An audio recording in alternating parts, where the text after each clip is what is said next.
Hello friends, તો હવે vacation તો પતી ગયું, તો પાછું હવે કોલેજ જવું પડશે રોજ. તો હું અને પૂરકી બંને નીકળી પડ્યા. એટલે કંઈ પૂરકી તો મને મૂકવા આવે છે કોલેજમાં અડધે સુધી, કારણ કે હવે મારી કોલેજ બહુ દૂર છે. આ બધામાં મને વિચાર આવ્યો કે મેં આ જ કોલેજમાં કેમ એડમિશન લીધું? દુનિયામાં કોઈ બીજી કોલેજ જ ન હતી કે શું?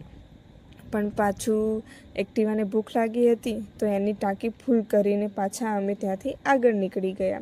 હા, જો આપણી વાત અધૂરી રહી ગઈ. આ કોલેજમાં કંઈ ખરાબી નથી, પણ કોલેજ લાઈફ જેવી હોવી જોઈએ એવી તો છે જ નહીં. એવું જ લાગે કે બસ આ રોજ સ્કૂલમાં જઈએ છીએ અને ઘરે આવીએ છીએ. લ્યો, પાછી આ કોલેજ પણ આવી ગઈ વાતોમાં ને વાતોમાં.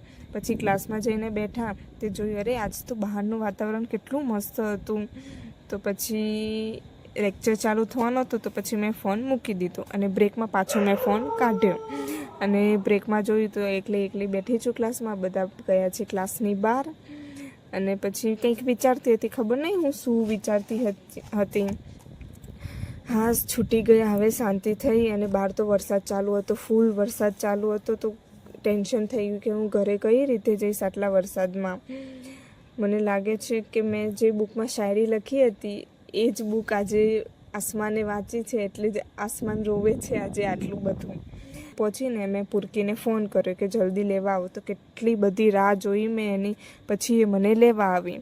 અને લેવાઈ તો પછી વરસાદ હતો, મેં કીધું લાય હું ચલાવી લઉં એક્ટિવા. પછી મેં એક્ટિવા ચલાવી લીધી ને અમે બંને વાતો કરતાં કરતાં ઘરે આવ્યા તો ખબર પડી કે પપ્પાને પણ આવી ગયા છે. તો પપ્પા એમને